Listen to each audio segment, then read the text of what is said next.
मला कल्पना नाही तुमचा पुनर्जन्मावरती विश्वास आहे की नाहीये, माझा नाही. जो जन्म आहे तो हा, जो तुम्हाला जन्म मिळालाय तो हाच. आणि या जन्मातली जर समजा तुम्ही प्रत्येक वेळेला 5-5 वर्ष जर या नादान लोकांच्या मागे जर तुम्ही टाकणार असाल, योग काय या सगळ्या निवडणुकांचा? हाताला काही कुठच्या गोष्टी लागणार नाहीत. आम्ही आमच्या आयुष्यातली फक्त 5-5 वर्ष फक्त यांच्यासाठी घालवत बसायची. आमच्या पुढच्या येणाऱ्या सगळ्या पिढ्या यांच्या खाली फक्त लोळवायच्या, यांच्या मागून फरफडत जाणं, हे आम्ही आमचं आयुष्य करायचं. असं आयुष्य मी नाही जगणार.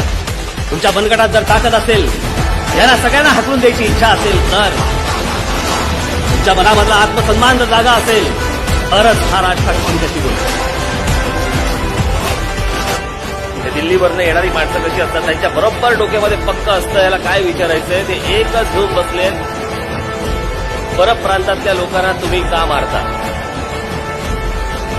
मी त्याला सांगितलं, माझ्या महाराष्ट्रातल्या मराठी मुलांच्या तोंडचा घास जर ते पळवणार असतील आणि तशाच जर गोष्टी इथे महाराष्ट्रामध्ये वाढीला लागणार असतील, परत मारी.